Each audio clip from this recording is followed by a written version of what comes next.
Big பாஸ்னு ஒரு show ஒன்று போயிருந்தேன். அந்த டைமில் வந்து உள்ள நான் சாண்டியனெல்லாம் இஷ்டத்துக்கு நாங்கள் பாட்டு வாயில் வரதெல்லாம் எழுதி பாடி அதை எங்களை நாங்கள் சந்தோஷமாக வச்சுக்கிறது ஏதோ ஒரு குருமா ஒன்று பண்ணிகிட்டு இருந்தோம். ஷோலாம் முடிச்சுட்டு வெளில வந்துட்டேன். ஃபோன் பண்ணார், பேபி நம்ம படத்தெல்லாம் லான்ச் ஆகிற அப்படின்னாரு. அண்ணா இல்லைண்ணா இப்போ தானே ஒரு படம் ஒன்று கமிட் பண்ணிட்டேன்னா அதை முடிச்சுட்டு வரேன். பேபி அது நடி, இங்கே வந்து பாட்டு எழுதிரு அப்படின்னாப்புல. பாட்டு எழுதவா? நான் எங்கே நீங்கள் பாட்டு அதான் உள்ளே எழுதிட்டு இருந்தேன் பேபி. அண்ணா என்னண்ணே இவ்வளோ வெகுலியாக இருக்கிறீங்க, இப்படிலாம் இருந்தீங்கன்னா உங்களை சினிமாவில் ஏமாற்றிடுவாங்களே, நான் எழுதின பாட்டை நம்பி எனக்கு வந்து கூப்பிடுறீங்கன்னா.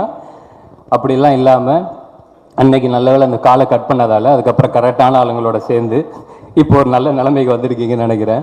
ஸோ இங்கேருந்து இன்னும் நிறையா நல்ல நிலைமைக்கு போகணும். மற்றபடி அப்பப்போ ஃபோன் பண்ணுவார். ஒரு 2-3 வாட்டி ஃபோன் எடுக்கலைன்னா நம்ம நிஜமாகவே தான் வேலையில் இருந்திருப்போம். ஆனால் அதுக்கெல்லாம் கோச்சிக்கிட்டு அப்புறம் ஒரு வாய்ஸ் நோட் வரும், பேபி நீ என்னைய வச்சு ஜட்ஜ் பண்ணாத பேபி, நான் கூப்பிடுற டேரக்டரு கதையெல்லாம் நல்ல கதை, நீ என்னைய விட்டுரு, நான் அனுப்புகிறவங்களை மட்டும் நீ நம்ப. ஸோ அந்த ஜென்யூனிட்டி தான், அதுதான் அவர் சொன்ன மாதிரி இங்கே அந்த ஜென்யூனிட்டிக்கு தான் எல்லாருமே வந்திருக்கிறாங்க. மற்றபடி அந்த 2 படத்தோட ஃபர்ஸ்ட் லுக்குமே சூப்பராக இருந்துச்சு. இங்கே வந்ததான் சொன்னாங்க, அர்ஜுன் ப்ரோக்கு அடிபட்டுருச்சு அப்படின்னு சொல்லிட்டு. அவர் சீக்கிரமாக சரியாயிட்டு வரணும்னு வேண்டிக்கிறேன்.